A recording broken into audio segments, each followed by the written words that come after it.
હવે કથા થઈ ગઈ. દાદાને દક્ષિણા આપવા માટે પૈસા જે માએ એકઠા કર્યા હતા ને, ચોરેલા હતા એ પણ વપરાણા ક્યાં કામમાં? સત્યનારાયણની કથામાં, એટલે સત્કર્મમાં વપરાણા. પૈસા ચોરાયેલા હતા પણ વપરાણા સારા કામમાં. આજે પણ એ કાર્ય શરૂ છે. કપડા ધોવા જાય એટલે જે કઈ ચિલ્લર નીકળે બાજુમાં રાખી દે. મહિનો 2 મહિને થાય 1500 તો ભેગા થાય જ. પહેલે જમાનાની માતા કથામાં વાપરતી હતી અને આજની જમાનાની માતા હર 2 મહિને બ્યુટી પાર્લરમાં જાય તો 500 રૂપિયા દઈ આવે. કામ એ જ શરૂ છે, પણ પેલા સદમાર્ગે વપરાતા હતા, હવે આ બ્યુટી પાર્લરમાં વહી જાય. તો પહેલા જુગારની અંદર વાસ, સુરાપાન. સુરાપાનની અંદર કલીનો નિવાસ. વ્યસન એ જ અસુર છે. જેટલા વ્યસની છે ને એ બધા અસુર. એક વખત માણસ નશો કરી લે છે ને પછી એને ભાન નથી રહેતું. એટલે નિશાની અંદર, ધૂમ્રપાનની અંદર કલીનો નિવાસ, પરસ્ત્રી ગમન એની અંદર કલીનો નિવાસ, અસત્યની અંદર કલીનો નિવાસ. કલીએ કીધું મહારાજ મારો પરિવાર મોટો છે, 4 રૂમનો ફ્લેટ બસ નહીં થાય, કોઈ મોટો રહેવા માટે સ્થાન બતાવો. કલીના કહેવાથી 5મું સ્થાન રાજા પરીક્ષિતે આપ્યું અને તે આપ્યું સુવર્ણ. સોનાની અંદર કલીનો વાસ છે. માતાઓ બહેનો, તમારા ઘરની અંદર કલી રહે, અમે આવીએ અને તમારા ઘરમાં કલી રહી જાય એ અમને સારું લાગે નહીં. એટલે જે કાંઈ ઘરમાં નાનું મોટું ઝીણું જાડું હોય એ કાલે લેતા આવજો, અહીંયા મૂકી દેજો. ભલે તમે તમારી ચિંતા કરો, અમારી ચિંતા ન કરતા. અમારા ઘરમાં ભલે કલી આવે પણ તમારા ઘરમાંથી કાઢો.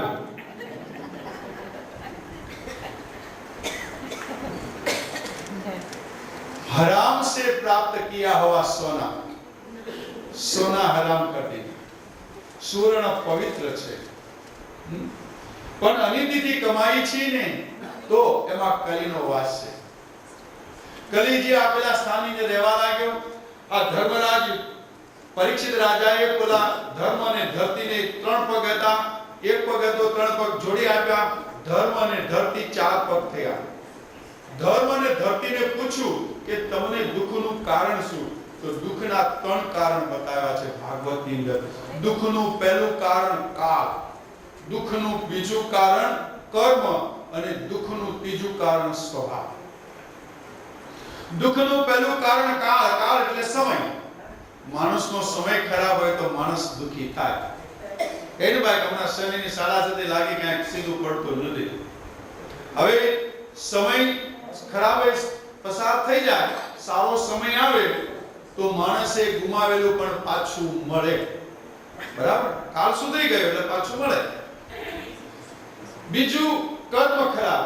હવે કોઈને ઠપાટ મારીએ તો જેલમાં જવું પડે, પણ ત્યાં સજા પૂરી કરી અને આપણે સુધરી જઈએ તો પાછું જેલમાં જવું પડે. એમ સુધારો આવે તો એ કર્મથી, તો પછી એને સજા ન થાય. પણ દુઃખનું ત્રીજું કારણ જે છે અને એ છે સ્વભાવ. માણસ સ્વભાવથી જો દુઃખી હોય એને કોઈ સુખી કરી શકે નહીં. તેનો સ્વભાવ દુઃખી નો થઈ ગયો. આપણે એમ કહી કે હવે તો શિયાળો ચાલે છે, એ ભાઈ અડદિયા સવારે નાસ્તામાં ખાતા હોય ને કેવી મજા આવે. બસ એ ખાખરા અડદિયા મજા આવે. આખી જાસુ દે ઘેરે જાસુ તમારો 5 કિલો વજન વધારી દેશે સાહેબ, રોજ અડદિયા ખવડાવે છે. હવે શિયાળો છે, ભાવે છે ને, એ મજા આવે ખાવાની. અને જગ્યાએ આપણે સ્વભાવથી દુખે ને હવે શિયાળો, અરે શિયાળો આવ્યો ને મેરે, એ બધા ઓઢી રાખવા પડે, પહેરી રાખવા પડે. કાંઈ બહાર નીકળાય નહીં ઠંડીમાં, હાથ આમ થઈ જાય ને વાગે કેવું હાથ પર વાગે. આપણે કે શિયાળો પૂરો થાય પછી આવે ઉનાળો. અરે ઉનાળા જેવી તો ઋતુ નહીં ભાઈ. છોકરાઓને વેકેશન પડી ગયો અને છોકરાના પપ્પાની સાથે હિલ સ્ટેશનમાં ફરવા જાય ને મજા આવે, કેરી પાકી ગઈ હોય, સમજતા રોજ 2 કિલોનો લોટ જોઈએ, પણ જે દિવસે કેરીનો રસ કાઢ્યો હોય તે દિવસે 4 કિલો બાંધવો પડે. રસના પીવાની મજા આવે છે. ઉનાળો એટલે ઉનાળો ને ઓલો સ્વભાવ દીધું કે ઉનાળો, અરે પસીનો વળે ને કાંઈ બહાર નીકળાય ને કેટલી આપણે કે ઉનાળો પૂરો થાય પછી આવે ચોમાસું. અરે ચોમાસા જેવી તો ઋતુની ધરતી હરિયાળી ઓઢી હોય, ઝરમર વરસાદ પડતો હોય, એ શું મજા આવે. શ્રાવણ મહિનાનો દિવસ હોય ને હવેલીની અંદર વિંડોળાનો ઉત્સવ ચાલતા હોય ને મજા આવે, ઢોલ કીર્તન ગાવાની. અને સ્વભાવથી દુખી ગઈ ચોમાસું આવ્યું એટલે મેં કપડા પહેરાય નહીં ને સારા કપડા પહેરીએ તો કેટલા કાદવ ને કીચડ ને. હવે સ્વભાવથી દુખી એને કોણ સુખી કરીએ? એને એક જ કહેવાનું મન થાય આપણને, એક કામ કર, સ્વર્ગવાસ થઈ જાય. પૃથ્વીમાં તો નહીં જીવી શકે, પૃથ્વીવાસીમાં તારું કામ નથી. અહીં તો શિયાળો આવે, ઉનાળો આવે, ચોમાસું આવે, પણ સ્વર્ગવાસ થઈ જાય. ત્યાં કઈ ઋતુ આવે અમને ખબર નથી, માટે ત્યાં જલસા કરે.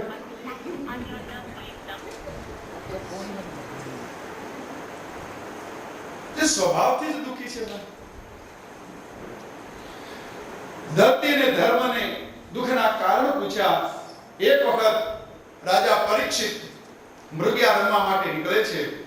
પોતાના મસ્તક પર પોતાના દાદાએ રાખેલો ખજાનો, એને અંદરથી એક સુંદર મજાનો મુગટ તૈયાર જોયો. સોનાની પેટીની અંદર મુગટને ધારણ કર્યો છે. મૃગયા રમવા આવે છે. એ મુગટ જરાસંધનો હતો. જરાસંધને મારી ભીમસેન અને મુગટ લઈ આવતા હતા. દ્વારકાધીશે કીધું, ભીમ, આ સોનું છે તારા પરિવારનો વિનાશ કરશે.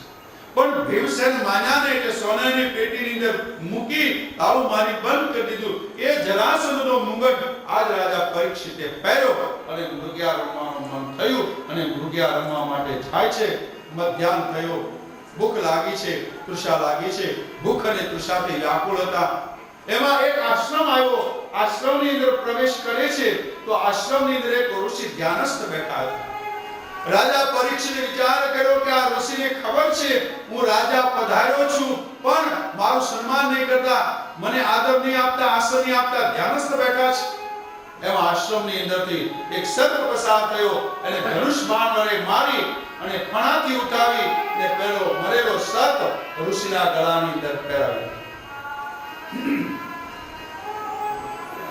અને રાજા ચાલ્યા ગયા. અહીંયા એ ઋષિ જે હતા એ શમિક ઋષિ હતા. શમિક ઋષિનો પુત્ર શૃંગી, બાજુમાં કૌશિકી નદી વહેતી હતી. કૌશિકી નદીને સ્નાન કરતો, છબછબિયા કરતો નાનો એવો બાળક છે, 12 વર્ષનો, નાનું પણ સ્તરપનું બચ્ચું છે. એક ઋષિ કુમાર રમતા રમતા આવી અને આશ્રમની અંદર જોવે છે. શૃંગીને કહે છે, શૃંગી, તો અહીંયા પાણીની અંદર છપછપિયા કરે છે, પણ તને ખબર નથી આશ્રમની અંદર એક રાજા જેવો વ્યક્તિ આવી અને તારા પિતાના ગળાની અંદર મરેલો સર્પ પહેરાવ્યો છે. અને જ્યાં પોતાના પિતાના ગળાની અંદર મરેલો સર્પ પહેરાવ્યો સમાચાર સાંભળ્યા. નાનો પણ સર્પનું બચ્ચું છે ભાઈ, તામ્રવર્ણ થયો છે, ભૃગુટી ભરગી, બ્રાહ્મણ પુત્ર, બાળીને ભસ્મ કરી દો. તવ છત્રબલમ મમ છાત્રબલમ. તારી પાસે રાજાનું છત્ર છે તો મારી પાસે નાના નાના બાળકો છે. તવ કોશબલમ મમ કોશબલમ. તારી પાસે સૈન્ય છે તો મારી પાસે આ શાસ્ત્રના શબ્દ પડ્યા છે.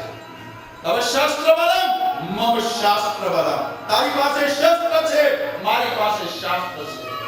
તવ રાજબલમ મમ મહારાજબલમ. તું રાજા તો હું મહારાજા. બ્રાહ્મણ પુત્ર, બાળીને ભસ્મ કરી દો.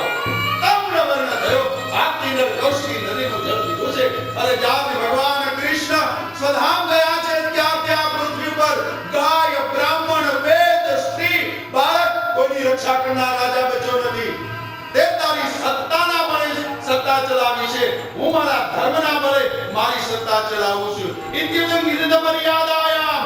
જેને આ મર્યાદાનું ઉલ્લંઘન કર્યું છે એને હું બ્રાહ્મણ પુત્ર શાપ આપું છું. કૌશિકીના જળનું જળ હાથમાં લીધું છે.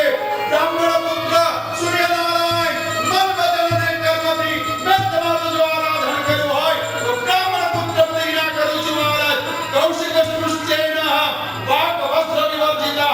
इति घटित मर्यादायां तक्षको सप्तमे આજથી 7મે દિવસે તક્ષક નામનો સર્પ આવશે, એને દંશ આપશે અને મૃત્યુ પામશે. અહીંયા પોતાના પિતાની પાસે આવે છે. પોતાના પિતાની અંદર મરેલો ગળાની સર્પ પહેર્યો છે. પોતાના પિતાની પાસે આવી મુક્ત કંઠો રોતા, મુક્ત કંઠે રડવા લાગ્યા. પિતાની આંખ ખુલી. બેટા શા માટે રડે છે? પિતાજી, આપના ગળાની અંદર કોઈ રાજાએ આવી મરેલો સર્પ પહેરાયો છે. જેમ પુષ્પની માળા નીકાળે છે એમ ઋષિ સર્પને નીચે મૂક્યો છે. ધ્યાનસ્થ થયા છે, જોયું છે. તો રાજા પરીક્ષિત દેખાણા, બેટા પિતાજી, જેને તમારા ગળાની અંદર મરેલો સર્પ પહેરાયો છે એને આજથી 7મે દિવસે તક્ષક નાગ આવી દંશ આપશે, એનું મૃત્યુ થશે. બેટા, બ્રાહ્મણ પુત્ર છે. બ્રાહ્મણનું સર્વમાં સુંદરમાં સુંદર જો ગુણ હોય તો વિપ્ર ક્ષમા ભૂષણ. બ્રાહ્મણનું મોટા મોટું ઘરેણું છે. ગમે તેવો અપરાધ કોઈ કરે ને બ્રાહ્મણ એને માફ કરી દેવો છે. વિપ્ર ક્ષમા ભૂષણ. બેટા, બ્રાહ્મણ થી રીતે ક્રોધ કર્યો. અરે ક્રોધ કરવો તો રાજા પર નહીં બેટા, એના કર્મો પર કરવો. ભગવાન ભક્ત રાજા છે બેટા, એ શા માટે એની પર ક્રોધ કર્યો? જાઓ, રાજા પરીક્ષિતને કોઈ સાવધાન કરો. અહીં રાજા પરીક્ષિત આવ્યા છે. પોતાના મસ્તક પરથી મુંગટ મૂકો છે.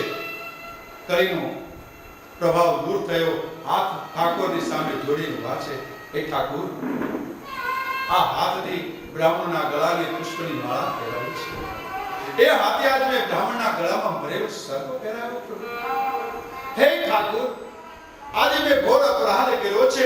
એ મારા અપરાધનું કર્મનું ફળ જ્યાં સુધી મને નહીં મળે ને ઠાકોર, ત્યાં સુધી હું અનજળનો ત્યાગ કરું છું. એટલી વારમાં દ્વાર પર આવી સમાચાર આપે છે, મહારાજ, બે ઋષિ બાળકો આવ્યા છે. ઋષિ બાળકો પધાર્યા. હું સમજી રાજા પરીક્ષિતનું સ્વાગત કર્યું. પાદ્ય આપી, અર્ઘ્ય આપી, આસન આપી બેસાડ્યા. બ્રાહ્મણ પુત્રો, ક્યાંથી આવો છો? બોલે, શ્રમિક ઋષિના આશ્રમથી આવીએ છીએ. શ્રમિક ઋષિના પુત્ર શૃંગીએ આપને શ્રાપ આપ્યો છે. આજથી 7મે દિવસે તક્ષક નાગના દંશથી તમારું મૃત્યુ થશે. બ્રાહ્મણ પુત્રના ચરણ ધોઈ ચરણોદક લીધું, ઘણું દ્રવ્ય દાનમાં આપ્યું અને રાજા પરીક્ષિતે કીધું કે બ્રાહ્મણ પુત્રને મારી વતી વિનંતી કરજો, એને મારા કર્મનું ફળ આપ્યું છે. અરે 7 દિવસ તો હું મારું આયુષ્ય નક્કી થઈ ગયું. આજે લોકોને ખબર નથી કે કાલે શું થવાનું છે. ન જાણું જાનકી નાથે પ્રભાતે શું થવાનું છે. ન જાણું જ્ઞાની ગૌતમે પ્રભાતે શું થવાનું છે. ન જાણું અંધ ધૃતરાષ્ટ્રે કે મારા પુત્રને સવારે શું થવાનું છે. મને 7 દિવસનો સમય મળ્યો છે. 7 દિવસ સુધી કાળ આવશે તો મને મારી નહીં શકે, અને મારી શકે તો બ્રાહ્મણનું વચન ચૂક્યું થઈ.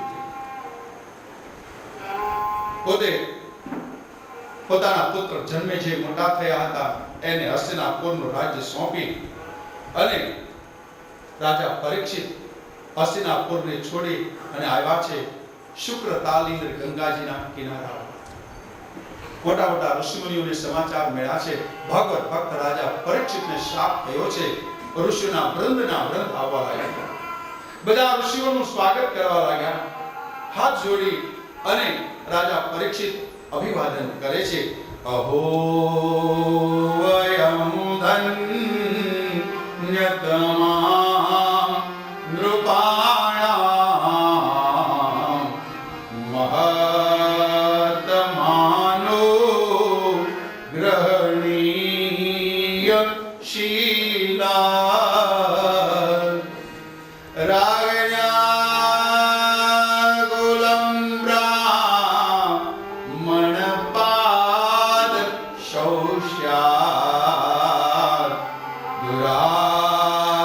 સૃષ્ટમ બતગહીય પરમણ તસ્યૈવ વેગસ્ય પરા વરેશો चेत शगुहे शुभिक्षणम् निर्वेदमूलो द्विजशाप रूपो यत्र प्रसक्तो भयमान् सुधत्ते। બ્રાહ્મણ શ્રાપથી સ્થાપિત થયેલો હે ઋષિઓ, જેનું મૃત્યુકાળ નજીક આવ્યો હોય એનું કર્મ શું હોય? બાકી બધા મરવું મરવું કહે છે, પણ કાળ સામે આવે ને બધાને પસીનો છૂટે છે. અને બોલે છે કે 60 વર્ષના ડોશીમાને તો કહેવાય જ નહીં મરો એમ. આપણને સામું કે તું મર ને, કોઈ દી નથી. મરવું મરવું કહેવાય છે, પણ મરવું બહુ કઠિન છે. મૃત્યુ આવે એની પહેલા 50 ચિહ્ન મૃત્યુ આપે છે. આપણું મૃત્યુ થવાનું હોય એના 50 ચિહ્ન આપણને મળી જાય. પહેલા નોટિસ ઉપર નોટિસ આવે, છેલ્લી નોટિસે ફેસલો હોય છે. પહેલી નોટિસ આવે ભગવાનની કે આપણે મૃત્યુનો સમય નજીક આવે એની ખબર કેમ પડે? રાજા પરીક્ષિતને પડી ગઈ ને, આપણને કેમ ખબર પડે? તો કે આપણે ખબર રાખવી આપણા મૃત્યુની તો બારી બારણા દરવાજા બંધ કરી દેવા, છોકરાની બહુ જોવે નહીં એમ, અને બે કાનમાં આંગળી નાખીને બેસી જાઓ. જો તમારા બે કાનની અંદર આંગળી નાખો અને અંદરથી એક અવાજ આવે જનરેટર ચાલે તેવો, જો એ અવાજ તમને ન સંભળાય તો સમજી લેવાનું કે ઓન્લી 1 મંથ, મહિનામાં તૈયારી કરવા માંડો. પણ ધ્યાન રાખજો, છોકરાને બહુ ન જોઈએ એમ નાખજો. આપણે સ્નાન કરવા જઈએ અને બાલદી પાણીની ભરાઈ જાય અને પાણી સ્થિર થઈ જાય અને આપણે બાલદીની અંદર આપણું મુખ જોઈએ અને જો એમાં આપણું માથું ન દેખાય તો સમજી લેવાનું કે 15 દિવસમાં આપણું મૃત્યુ છે. પણ પાણીની ડોલને પાણીના સ્થિર થવા દેજો, ગડબડ નહીં કરતા, દેખાશે નહીં, પાછું ગભરાઈ જાવ.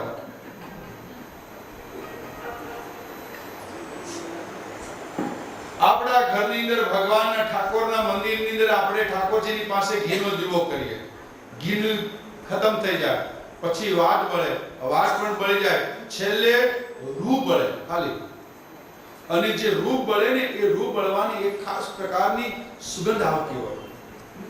એ સુગંધ જો આપણને ન આવે તો સમજી લેવાનું કે ઓન્લી ફોર 1 વીક.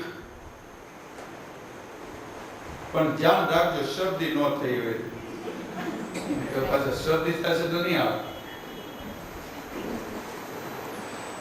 આપણે સુતા હોઈએ રાત્રિએ અને આપણે સ્વપ્ન આવે કે આપણું શરીર નગ્ન કાદવની અંદર રજોટાય છે તો સમજી લેવાનું કે હવે આપણે 1 વીક જીવવાના છીએ, 1 દિવસ જીવવાના છીએ. અને આપણે સુતા હોઈએ રાત્રિએ અને આપણે સ્વપ્ન આવે કે આપણે ગધેડા પર બેઠા હોઈએ અને દક્ષિણ દિશાની અંદર આપણું ગધેડું ચાલ્યું જતું હોય એવો ભાસ થાય અને આપણું શરીર નગ્ન દિગંબર હોય તો સમજી લેવાનું કે હવે સુતા તો સુતા, જાગીએનો ભરોસો નથી. આ બધી નોટિસો આવતી હોય પણ આપણે ટીવી જોઈને સુતા હોય ને આપણને ખબર પડે.